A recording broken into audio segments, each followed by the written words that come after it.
esta mañana, ¿verdad? En este domingo. Cuando predico, la gente, bueno, los que quieren escuchar palabra dulce, suave y sazonada, se molestan conmigo. Porque la mayoría de los predicadores les gusta sacar a la gente contenta. Y la pregunta es, ¿la palabra es para contentarnos o para confrontarnos? Claro, la verdad duele, la mentira produce gozo. Y en el mundo en que vivimos a la gente le encanta la mentira. Pero yo no me gusta predicar mentira. Cuando predico sobre temas proféticos, hace muchos años, en el año 2002 en Honduras, le prediqué a la iglesia que venía una crisis. Estábamos en bonanza, ¿verdad? Todo estaba bien. Que iba a escasear el petróleo, que iba a haber escasez de alimentos, que iba a... Y cuando terminé el culto, un hermano se me acercó y me dijo, hermano Mario, usted es un pájaro de mal agüero. Siempre predica lo negativo. Bueno, hermano, ¿qué voy a hacer? Al cabo de los meses vino una crisis en Honduras, se disparó, escaseó el combustible, se dispararon los precios, la moneda empezó a devaluarse y hubo hasta control de venta de combustible. Y cuando fui al culto y me encontré al hermano, me dijo, hermano Mario, usted es un sabio, perdone lo que le dije. ¿Usted es un profeta? Le dije, no, ¿qué profeta ni 8 cuartas? Simplemente leo la Biblia. Y la Biblia revela el tiempo y la sazón de los tiempos. Estos días he estado trabajando en la casa en un estudio que estoy haciendo sobre el caos que se avecina. Ese es el tema de lo que estoy escribiendo. Y para que venga el anticristo tiene que haber un gobierno mundial. Y para que haya un gobierno mundial tiene que haber una crisis que una a los países que están divididos en ideologías. Entonces, hay varios factores que pueden desencadenar una crisis. Por ejemplo, vivimos una decadencia moral, vivimos un aumento de la violencia, de la corrupción, de las epidemias. Vemos todos los días fenómenos naturales y astronómicos en cualquier parte del mundo. Y lo más inminente, de lo cual voy a hablar hoy, es de la crisis económica que está al doblar de la esquina. Y mientras muchos hablan de prosperidad y bonanza y riqueza, con la teología de la prosperidad, que no es otra cosa que la teología de la codicia, yo voy a hablar de la realidad económica del mundo desde el punto de vista profético, con la Biblia. Tengan su Biblia lista porque vamos a buscar mucho texto. ¿Cuál es la realidad económica de los Estados Unidos de Norteamérica? Lo que les voy a hablar son informes oficiales. ¿Saben qué es el déficit? El déficit es cuando tú gastas más de lo que ganas y acumulas una deuda que se va agravando. Cuando tu vida económica es deficitaria, es porque gastas más de lo que tienes y acudes al crédito fácil. Estados Unidos cada año experimenta un déficit presupuestario alarmante. En el año 2018 y en este semestre, el déficit de los Estados Unidos es de 209,000 millones de dólares, un aumento del 18% de sus ingresos. En los primeros 6 meses del año, Estados Unidos tiene un déficit de 600,000 millones, que representa un 14%. En un periodo igual anterior, Estados Unidos sigue aumentando su déficit. Y el Departamento del Tesoro lo confirma. Ahora bien, según datos El déficit para el 2018 y el 2019 va a alcanzar en este país los 981.000 millones de dólares. Y para que no se caigan, y para que no se cojan de susto, en el 2020, a la velocidad que va la crisis económica del gobierno, Estados Unidos tendrá un déficit de $1 trillón. Si tuviéramos que almacenar todos esos billetes, no cabrían en este edificio, no cabrían aquí. Quiere decir que la economía norteamericana está tambaleándose y en cualquier momento se derrumba el dólar. Ahora bien, ¿hacia dónde va el dólar? ¿Cuál es el futuro de la moneda aparentemente más fuerte del mundo y en la cual la mayoría de los países respaldan sus monedas locales? Y es la forma de pagar deudas externas. Vamos a ver qué dice la Biblia sobre la crisis económica, porque si la economía norteamericana se derrumba, como efecto dominó, caerán todas las economías del mundo, principalmente las que tienen el respaldo en dólar. Vamos a empezar por la Biblia. ¿Qué nos dice la Biblia sobre la economía mundial en el preámbulo del aparecimiento del anticristo o en los últimos tiempos? Busquen Apocalipsis, capítulo 5, capítulo 6, versículo del 5 al 6. Y yo quiero que ustedes busquen la Biblia y analicen conmigo, para que vean que lo que estoy diciendo tiene un fundamento bíblico. Lo primero, cuando un país gasta más de lo que produce o de lo que tiene, va a la quiebra. Si tú gastas más de lo que ganas, vas a la quiebra. Es cierto que puedes salir a flote con el crédito, pero el crédito acumulativo te puede llevar a la ruina y lo puedes perder todo. Vamos a analizar la profecía del caballo negro de Apocalipsis. En el versículo 5 del capítulo 6 dice: cuando abrió el tercer sello, oí al tercer ser viviente que decía: ven y mira. Y miré, y aquí un caballo negro, y el que lo montaba tenía una balanza en la mano. Voy a pararme ahí. Una balanza en la mano. La Biblia usa mucho el simbolismo para representar cosas concretas. La balanza tiene dos símbolos históricos y que están vigentes todavía. Puede representar la justicia o puede representar la economía. Son los dos símbolos de la balanza. La pregunta es, esta balanza que trae el caballo negro, ¿qué representa? Bueno, el texto que sigue lo explica. Y oí una voz en medio de los 4 seres vivientes que decía: 2 libras de trigo por 1 denario, y 6 libras de cebada por 1 denario, pero no dañes el aceite ni el vino.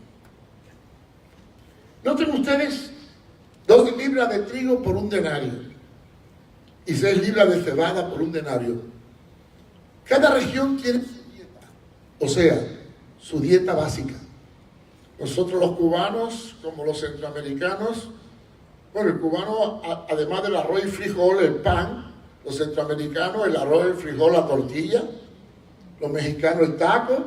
Cada país tiene su dieta, pero por lo general la dieta nuestra se basa en arroz y frijoles. Mientras que en la zona bíblica, en el Mediterráneo, hacia el oeste, hacia el este, tenemos que la dieta básica era el trigo y la cebada. Así que trigo es igual a frijol, cebada es igual a arroz. Y el denario es el nombre que tenía la moneda en la época bíblica. Un denario es el equivalente a un día de trabajo. ¿Cuánto ganaba un peón? Un denario. El denario es el pago de un peón por un día de trabajo. Claro, eso del día de trabajo es relativo al país donde vivimos, porque no en todos los países se tiene el mismo precio por día. En los Estados Unidos se paga por hora. El promedio en Florida son 8 horas, en algunos estados son $10 por hora. En América Latina, en Honduras, por ejemplo, el salario mínimo para un peón es de 200 a 300 lempiras por día. Depende de qué región sea. Pero está hablando de que las 2 libras de trigo y las 6 libras de cebada iban a costar el equivalente de un día de trabajo. Y después dice, pero no dañes el aceite ni el vino. En otras palabras, se puede vender el trigo y la cebada a un alto precio, pero no se puede vender ni el trigo, ni el aceite, ni el vino. El aceite y el vino es típico del Mediterráneo. Nosotros usamos la manteca y el café. Podemos decir que aceite y vino es como decir manteca y café. Esto no se podía vender. Sin embargo, el trigo y la cebada sí. 2 libras de trigo, equivalente a un día de trabajo. ¿De qué nos habla esto? Inflación. ¿Qué significa inflación? Vamos a ver. El mundo se rige por una ley. La ley de la oferta y la demanda. Para que me entiendan mejor, si yo tengo 10 huevos para venderlo a 2 personas, cada persona, ¿cuántos huevos puede comprar? 5. 10 huevos produzco, 2 personas, 5 huevos pueden comprar. Pero la persona nada más que compra 2 y el otro 2 y me quedan, ¿cuánto me quedan? 6. ¿Y qué hago con esos 6? Entonces, lo que hago es que bajo el precio para que me compren los 10 huevos. Porque si no los vendo, los pierdo. Esa es la oferta. A más producción, mejor precio. Pero si en vez de tener 10 huevos, tengo 2 huevos y 5 personas, ¿qué hago? Subo el precio del huevo para que lo pueda comprar. De los 5 es el que tenga. ¿Entendieron? ¿Me van entendiendo, sí o no?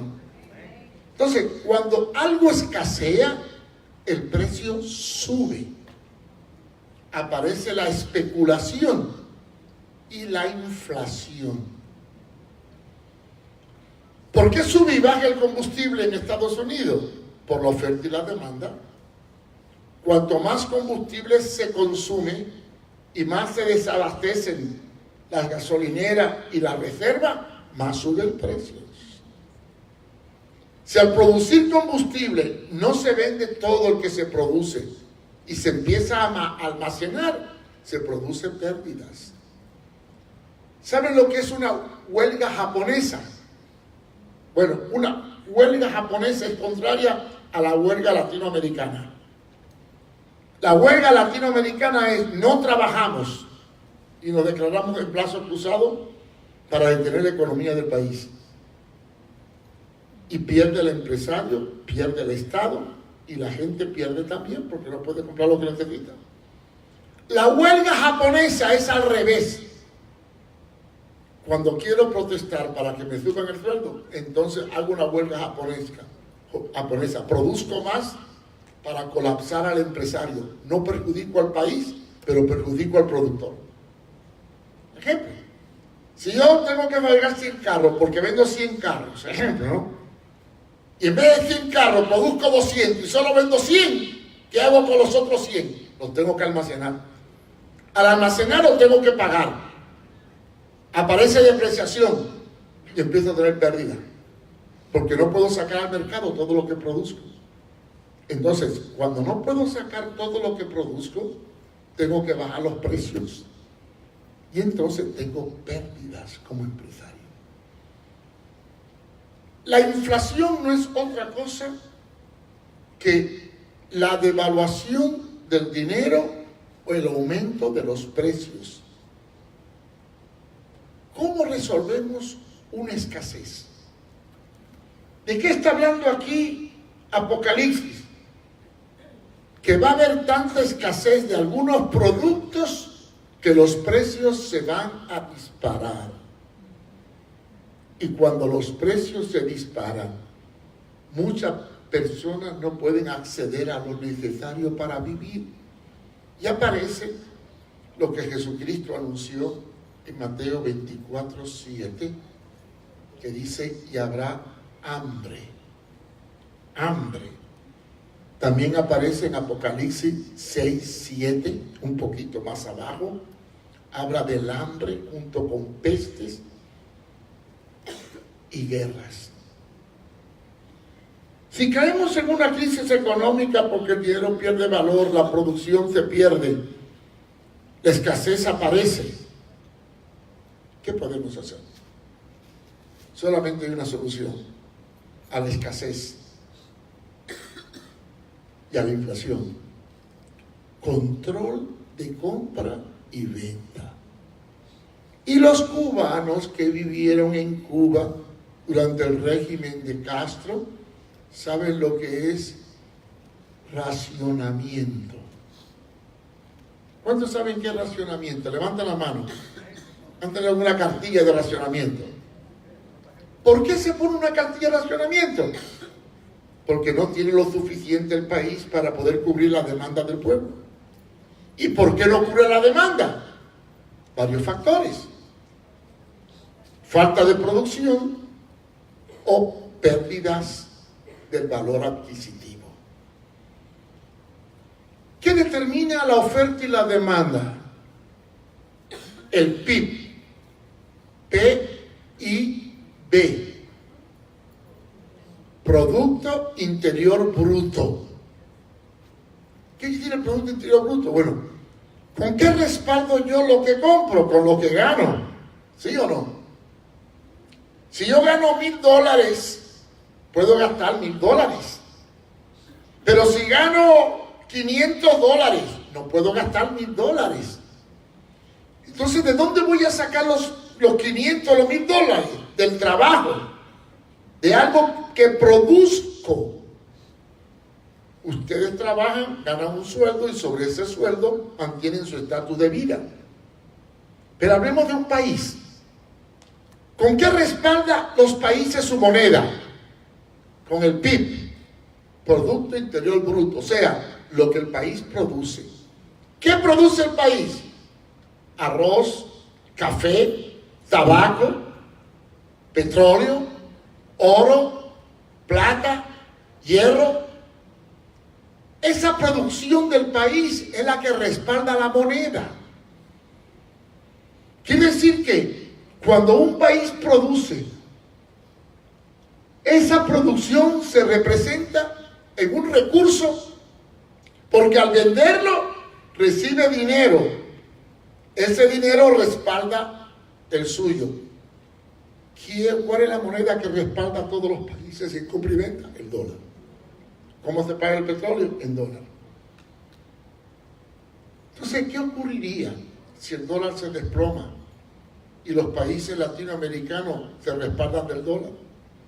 ¿Qué le ocurre a un país que no produce lo que necesita?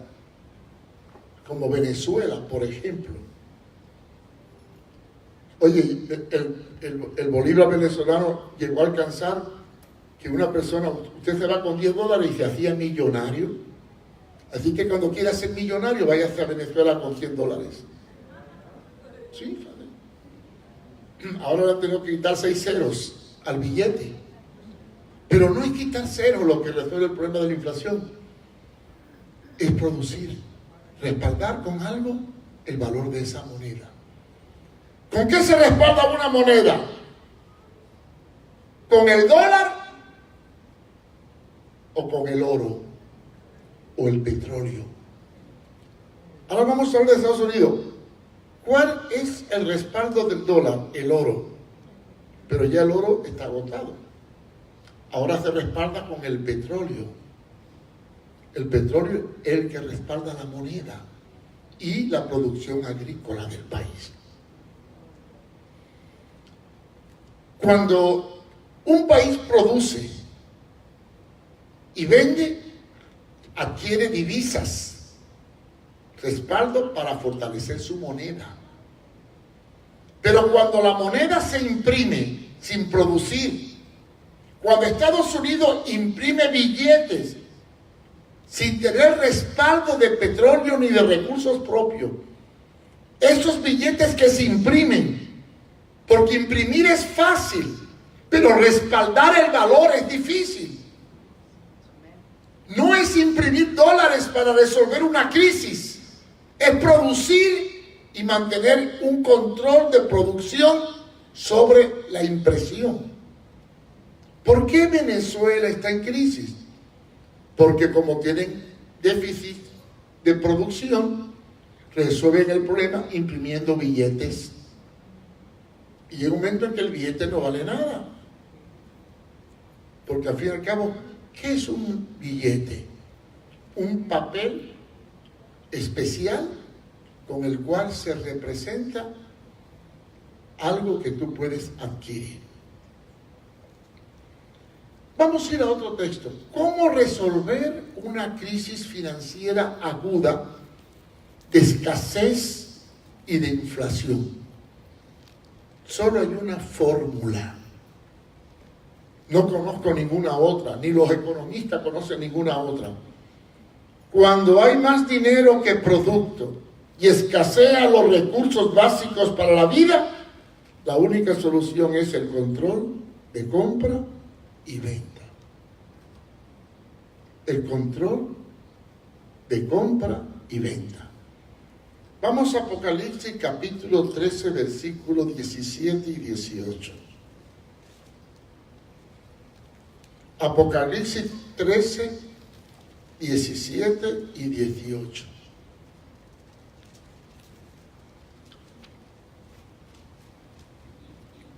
Y que ninguno pudiese comprar ni vender, sino el que tuviese la marca o el nombre de la bestia o el número de su nombre. Aquí hay sabiduría. El que tiene entendimiento, cuente el número de la bestia, pues es número de hombre, y su número es 666. Juan está explicando la solución del anticristo al enfrentar una crisis económica mundial. Control absoluto de las personas. Cuando Juan escribió el libro de Apocalipsis, tenía que describir lo que veía de acuerdo a el vocabulario de su época. Él no podía hablar de digital, crédito, virtual, internet, porque eso no existía. Él no podía hablar de un sistema de control mediante un sistema digital, porque no existía. Entonces, él tenía que explicar algo que no existía. Y tenía que usar símbolos, tipos.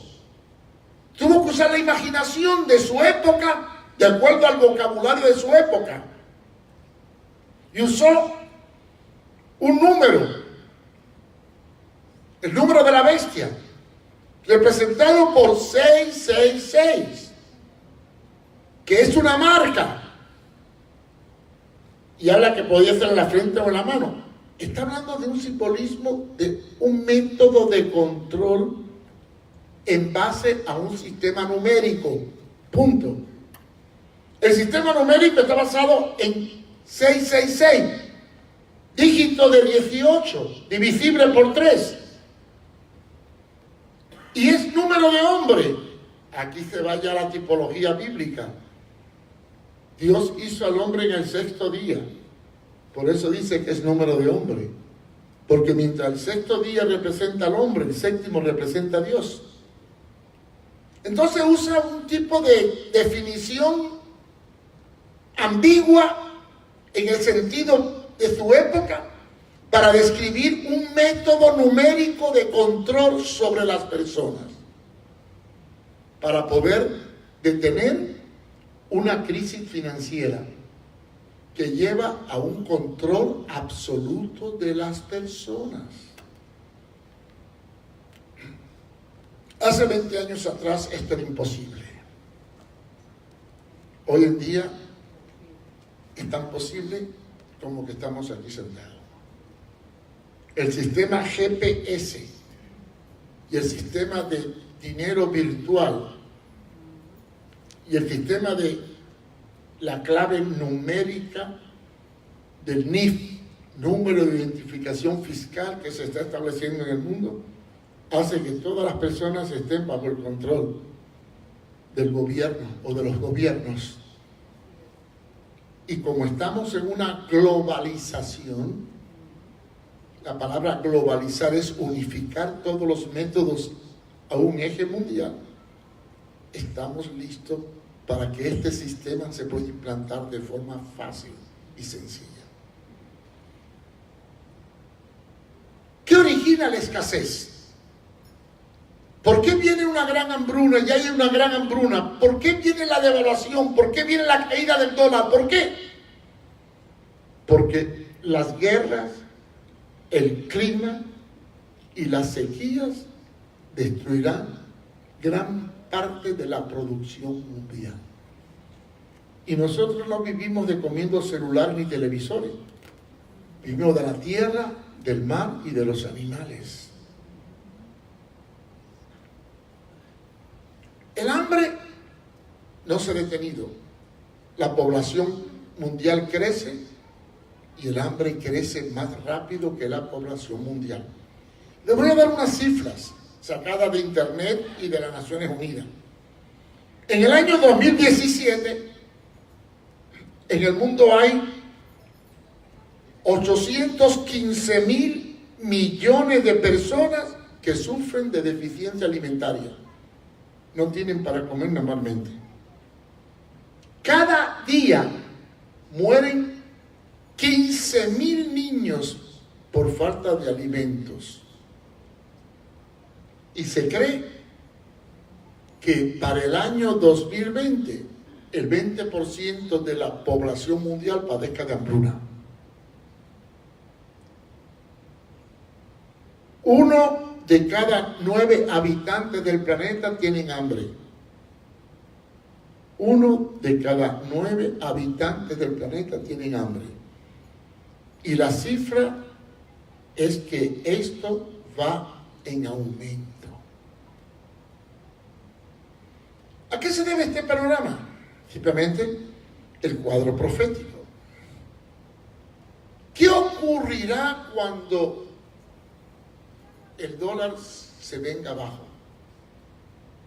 ¿Y cómo enfrentará el mundo una crisis irreversible económica que repercutirá en todo el mundo? ¿Cómo lo va a resolver? Ahí es donde viene la posibilidad de que tenga que unificarse el mundo para buscar una solución a un derrumbe de la economía. Y es ahí donde el libro de Apocalipsis describe el aparecimiento del anticristo y la bestia.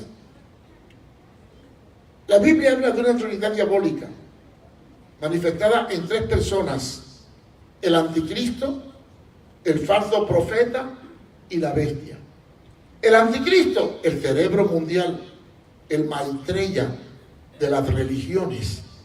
Todas las religiones esperan un Mesías. Los budistas, los islámicos, los musulmanes, los judíos y nosotros los cristianos también esperamos a Jesucristo, pero no al que esperan ellos, que es el Maitreya, el que va a salvar el mundo del caos, lo que la Biblia le llama el anticristo. ¿Qué va a hacer este personaje? Va a aparecer en una época de crisis económica mundial para poner orden en un caos. Porque si se hunde la economía de este país, olvídense, nos hundimos todos los países latinoamericanos. Estamos al borde de una crisis económica aguda. La palabra no falla.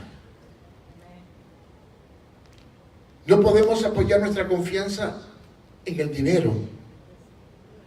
No podemos apoyar nuestra confianza en lo que parece ser una economía de prosperidad. Porque muchos prosperan endeudándose. Hace poco en Estados Unidos vino una quiebra de la economía y muchos perdieron sus casas. Se habla de que muchas personas perdieron sus casas debido a una crisis económica. Pero, ¿qué ocurrirá si de pronto vamos al cajero automático y no aparece dinero? ¿Qué ocurrirá cuando ya la moneda pierde su valor? O teniendo dinero, no tenemos que comprar. ¿Cómo enfrentaremos una situación de este tipo? ¿Estamos conscientes de que el mundo está endeudado y la economía está al borde de la quiebra? En este país todo se resuelve con el crédito, todo. Y todo el mundo cae en la trampa del crédito. Porque el mismo país está endeudado igual que las personas. ¿Qué dice la Biblia?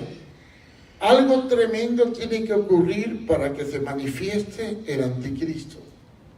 Y este algo tremendo, indudablemente, puede ser un derrumbe de la economía.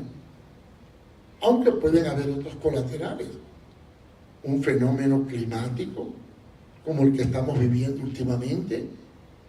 Un gran fenómeno telúrico que se está esperando en la falla de San Andrés, un gran meteorito que impacte la Tierra, como han pronosticado los científicos de la NASA. Algo terrible se avecina para la humanidad. Y la iglesia no puede darle la espalda a la revelación profética, porque si Dios nos está revelando que va a haber hambre y pestilencia, que va a haber escasez, derrumbe de la economía y un control de compra y venta para todos los seres humanos, si la Biblia lo dice, no lo dice sino para que estemos alerta, apercibidos y tomemos toda la armadura de Dios para resistir el día malo que vendrá. Yo no puedo afirmar qué es lo que va a ocurrir. Sí le puedo decir que yo siento que algo terrible se avecina. ¿Por dónde? No lo sé. ¿Podrá ser la economía? Puede ser.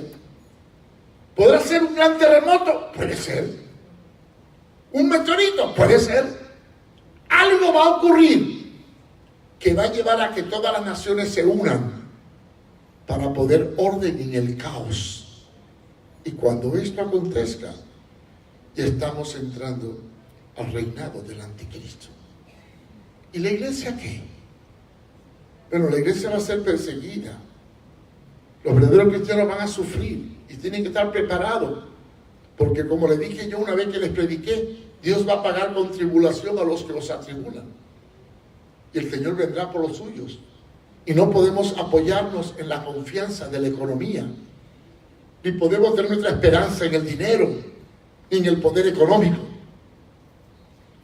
Porque el dinero perecerá. La economía se quebrará. Y los que confían en el Señor permanecerán. Son tiempos difíciles, hermano.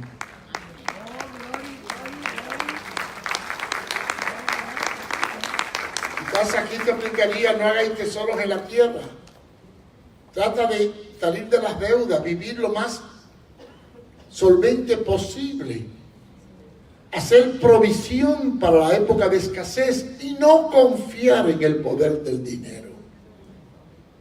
Porque si nosotros vivimos enfrentando la realidad que se avecina, no nos vamos a asustar. Voy a terminar con esto. Cuando yo salí de Cuba en el 60, que la revolución de Fidel Castro, con el cuento de que esta es tu casa, Fidel, y se quedó con todas. Y empezó a confiscar todas las empresas.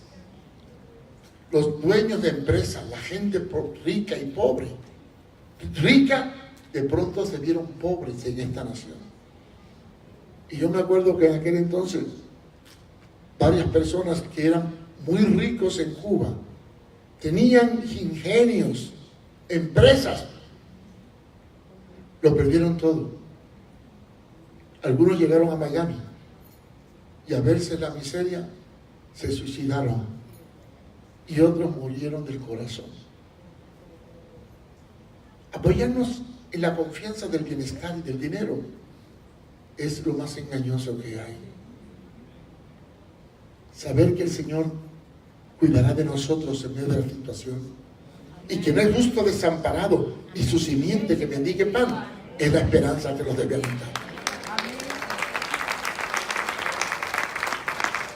A nadie le gusta que le hablen de escasez, porque todo el mundo busca que le hablen de abundancia. A nadie le gusta que le hablen de pobreza, todo el mundo quiere riqueza.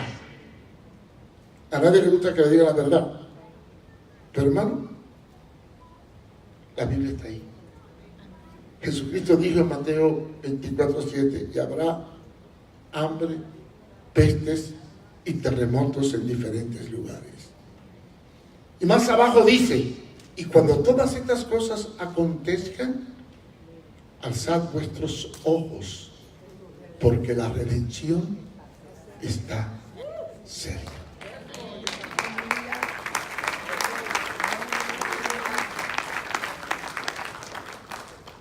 Y los que tienen más de 60 años llegaron a este país en la década del 60. ¿Cuántos llegaron aquí en la década del 60? ¿Te acuerdas? Cuando tú sacabas $1, óyeme, el galón de gasolina valía, creo que 24 centavos de dólar. Tú te comías una hamburguesa con un refresco por 25 centavos de dólar. 25 centavos. $1 tenía valor. Y en Honduras, cuando llegué a Honduras, que cambiaba $1, me daban 2 lempiras. Y con 1 lempira podía comprar un pan con mantequilla, pagar el viaje de Comayagua a Tegucigalpa y todavía me sobraba. Hoy en Honduras, con 1 lempira no te compras ni un caramelo, porque estaba 24 por 1. Y hoy con $1 no te comes una hamburguesa, si acaso el refresco y gracias. Ahí puedes ver la inflación, cómo el dinero va perdiendo poder adquisitivo, cómo la economía se va derrumbando lentamente y la gente no entiende que estamos viviendo los últimos tiempos. Así que el que tenga oído para oír, oiga, porque estamos al borde de un colapso económico. Y solo me resta decirte lo que le dijo el ángel: retén lo que tiene para que ninguno tome tu corona. Porque hermanos, vienen tiempos difíciles y solamente los que se aperciban y confíen en el Señor podrán sobrevivir en esta crisis. Dios tenga misericordia de nosotros. Vamos a orar.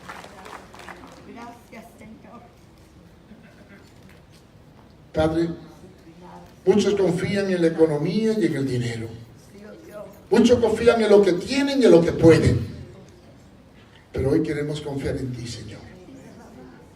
Sabemos que estamos viviendo en un mundo al borde del caos. Vivimos en una economía que se sumerge en una posible devaluación, inflación y derrumbe. Oh Dios, haznos entender que en la medida en que se acerquen los tiempos de tu venida, veremos todas estas cosas. Invasión en la intimidad, control de las personas, persecución, hambre, calamidades. Ayúdanos. Ayúdanos a entender, oh Dios, los tiempos que vivimos y no confiar en lo que el mundo ofrece, ni apoyarnos en la abundancia material, sino hacer provisión y prepararnos para los tiempos difíciles que tendremos que afrontar. Que podamos decir, como dijo el apóstol San Pablo, sé tener abundancia y sé tener escasez. Por todo y en todo estoy contento, porque todo lo puedo en Cristo que me fortalece. Gracias, Padre. Prepara nuestros corazones para enfrentar los tiempos que vienen. Danos entendimiento y sabiduría para poder discernir los peligros que se avecinan y estar apercibidos. Yo te lo pido, Señor.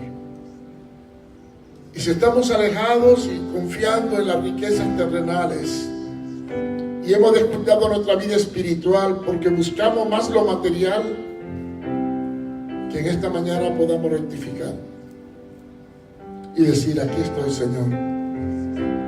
Quiero apoyarme no en mi suficiencia ni en mis recursos, sino en tu poder y tu misericordia. Aleluya. Si alguien quiere que oremos por su vida y siente que Dios le ha hablado y quiere tomar a partir de ahora los preparativos para enfrentar el mundo que se avecina y quiera que ore por él, puede pasar al frente. Voy a dar 2 minutos nada más. Si alguien siente que Dios le ha hablado en esta mañana y quiere oración, pasa al frente. Si no se siente comprometido, hágalo porque lo sienta. Dios pone el querer y Dios pone el hacer. Si tu vida está floja, si sientes desánimo,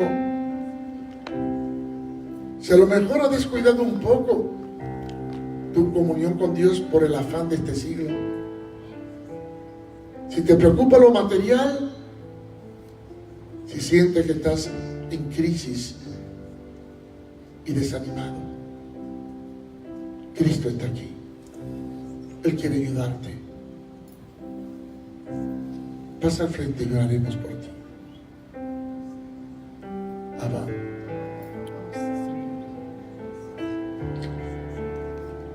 Algún hermano, acérquese a las personas para orar por ellos. Vienen tiempos difíciles, muy difíciles, muy difíciles. Y por lo tanto tenemos que estar bien preparados, confiando en la providencia divina. Padre, en el nombre de Jesús, yo quiero orar por las personas que han pasado al frente y por los que no han pasado pero tienen problemas. Sabemos que tenemos crisis económica y nos preocupamos por lo material, porque tristemente, oh Dios, dependemos de ellos para vivir. Pero enséñanos a confiar en tu providencia divina. Saber que aunque los tiempos sean malos, tú sigues siendo el Señor de los tiempos. Ayúdanos, oh Dios, a ser conscientes y estar preparados para vivir conforme a tu voluntad. No buscando lo que me gusta, sino lo que tú quieres. No cayendo en la ambición de tener, sino en el deseo de servir. Ayúdame, oh Dios, a darte lo mejor